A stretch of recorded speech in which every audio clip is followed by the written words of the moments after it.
Bonjour à tous. Alors suite à la pause numérique, voici un petit tuto pour l'utilisation du pad. Alors première chose à faire, sur le bureau des Noé, cliquez sur l'icône ici pad. Et là, on a deux choix possibles. Soit on a déjà créé un pad et on va aller consulter ces pads. Dans ce cas-là, voilà, on a ceci. Alors bon, si ça nous plaît pas, on peut aussi les supprimer, c'est possible.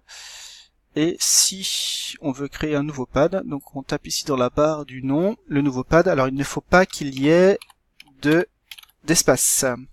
Donc moi j'ai choisi de l'appeler activité 1, alors pour tiret, ensuite pour la classe des 3e 1 par exemple, et un tiret, parce que je vais travailler avec le groupe 1 cette fois-ci. Et là, donc je crée le nouveau pad. Voilà. Ensuite, alors il faut rendre accessible le lien du pad aux élèves. Donc pour cela, il y a plusieurs façons. Il y a une façon que je vous ai montrée à la pause numérique. On va en revenir dessus. Puis aussi une autre façon, comme l'avait suggéré une collègue, c'est de mettre le lien du pad dans le cahier de texte. Alors, pour retrouver le lien du pad, donc il est ici. Voilà. Ou bien on peut le retrouver ici, là, avec les deux petits guillemets, ici, c'est la même chose. Voilà, donc on peut sélectionner ici, et ensuite on fait CTRL-C, donc on va le copier. Ensuite, on peut retourner dans Pronote, dans le cahier de texte, et donc par exemple ici, donc moi je prends les 3e 1, le cahier de texte, et j'ajoute un nouveau travail, donc le travail ce sera travailler sur le pad, donc bon je fais vite, hein.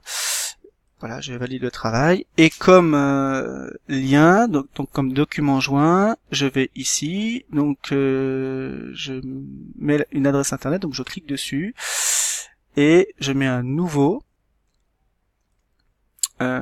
ici, et là, je fais CTRL-V pour coller l'adresse de mon pad. Je fais Entrée. Puis donc là, je peux choisir de le sélectionner ou ne pas le sélectionner. Donc là, je le sélectionne. Voilà. Et ensuite, je fais fermer. Et là, il apparaît bien ici et il sera visible par les élèves. Hein, si on voit la vision élève du cahier de texte. Donc voilà, elle est ici. Et donc c'est pour la semaine 23, pour le jeudi, donc en SVT. Voilà, ils auront travaillé sur le pad et ils auront l'adresse du lien directement. Ensuite, on a une autre méthode, donc on peut très bien copier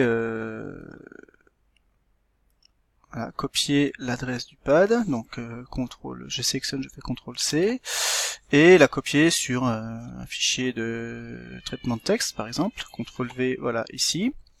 Et ensuite, on peut enregistrer donc ce traitement de texte, alors à plusieurs endroits, par exemple, là, je vais l'enregistrer forme 97-2003. Voilà, je vais l'enregistrer ici. Alors moi dans mes documents pour l'instant, et je fais enregistrer. Et ensuite, je peux donc prendre ce document et le mettre dans Pidio. Alors, on peut faire comme cela. Donc moi je reviens ici dans Pronote Internet. Non, excuse-moi, dans mon bureau. Voilà, je vais voir toutes mes applications. Je vais dans Pidio. Voilà. Et une fois dans Pidio, je peux donc déposer le fichier qui contient l'adresse du pad dans le dossier de la classe correspondante. Donc moi par exemple je choisis les 3e 1, donc je vais cliquer sur 3e 1, je vais dans classe,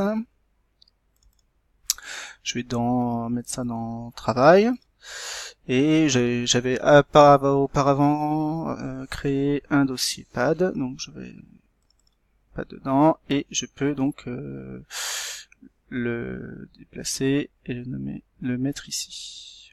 Voilà. Puis ensuite, donc les élèves, eux, sur le réseau, au collège, ou à la maison, c'est possible aussi, hein, donc ils vont sur le dossier de leur classe, ils arrivent ici, ils ouvrent ça, et ensuite, ils arrivent sur le lien qu'ils peuvent ensuite copier-coller dans une barre d'adresse internet. Voilà la deuxième façon de rendre accessible le lien aux élèves. Concernant l'utilisation du pad proprement dit, donc on a vu ensemble, hein, donc c'est un traitement de texte tout à fait classique, donc avec voilà, avec bon, il y a un message toujours de bienvenue que l'on peut enlever sans problème, et puis ensuite donc on peut écrire toutes les choses qu'on veut, voilà, etc. Sachant qu'on a dit que une couleur est associée à une personne. Alors pour savoir qui est connecté, on a vu ensemble, on va ici et on clique dessus et donc là apparaît toute la liste des personnes qui sont connectées.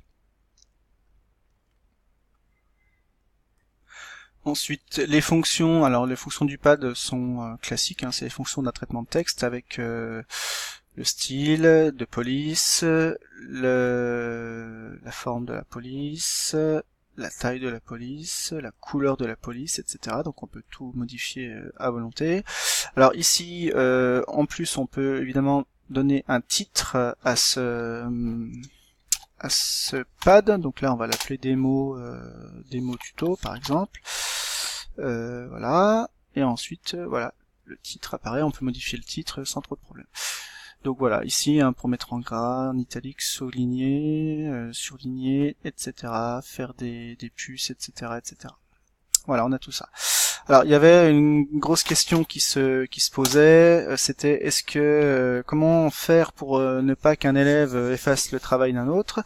Donc là, ce qu'on peut faire, on peut aller ici et faire sur l'étoile et faire ce qui s'appelle enregistrer la révision. Donc en fait, enregistrer la révision, ça veut dire enregistrer toutes les nouveautés qui ont été faites. Voilà. Donc là par exemple, donc là je continue. Bon, j'écris n'importe quoi.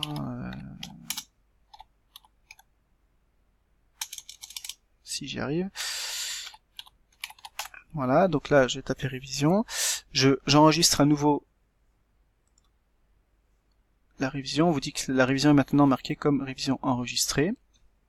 Et donc pour vérifier, ce que je peux faire, je peux aller ici dans l'historique dynamique. Et pour l'historique dynamique, donc ici j'ai la barre du temps qui s'écoule. Et donc à chaque fois que j'ai une petite étoile, c'est là où j'ai cliqué pour la révision. Donc après, hein, je peux voir un petit peu ce qui s'est passé au fur et à mesure du temps. Voilà. Ensuite, je peux retourner au pad.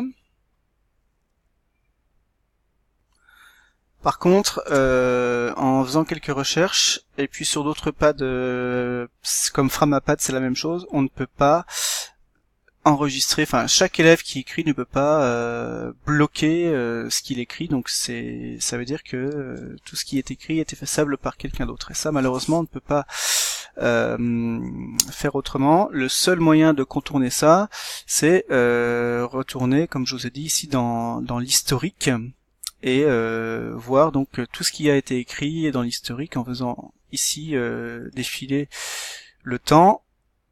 Tout ce qui a été écrit, on peut le voir ici. Voilà, c'est le seul moyen, malheureusement, que l'on peut faire, mais on peut pas contourner le fait que n'importe quel élève peut, s'il le désire, effacer ce que l'autre élève fait. Voilà, donc c'est sûr que ça peut être un inconvénient. Alors ensuite, autre chose, une autre fonction, il y a une fonction chat qui est ici tout en bas. Donc là, on a une toute petite barre où on peut écrire des choses. Donc voilà, par exemple bonjour, et je mets OK. Et là donc ici, on a toute une colonne de chat qui apparaît. Donc quelqu'un d'autre peut aussi écrire voilà, comment fais-tu les majuscules, par exemple. Voilà, ça apparaîtra ici, ainsi de suite. Donc cette zone-là, tout en bas, c'est la zone de chat où tout le monde peut chatter, pour ensuite se concerter pour faire un bilan sur la zone principale du pad. Voilà une autre possibilité de ce petit logiciel. Ensuite, une fois que le travail est terminé, on peut bien sûr fichier, donc on peut l'enregistrer ici.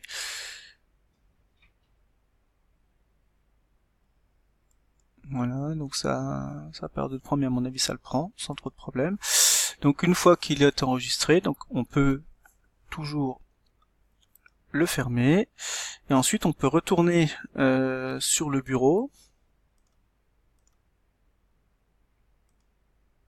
Alors voilà, on va retourner sur le bureau, la page principale du bureau, on retourne dans l'appli Pad, et là, normalement, on peut retrouver, donc, consulter mes pads, donc mes pads, voilà, le pad qui s'appelait activité 1, troisième 1, voilà, je peux donc recliquer dessus pour le retrouver. Voilà. Voilà, je pense que j'ai à peu près fait le tour. Alors après, si vous avez des questions qui sont pas claires, il n'y a pas de souci, hein, on est là pour y répondre. Je vais vous envoyer un mail avec, en plus du lien de ce tuto, il y aura aussi un petit descriptif sous forme de PDF pour l'utilisation un peu plus détaillée, on va dire, du pad, mais bon, l'essentiel est dit dans le tuto. Voilà.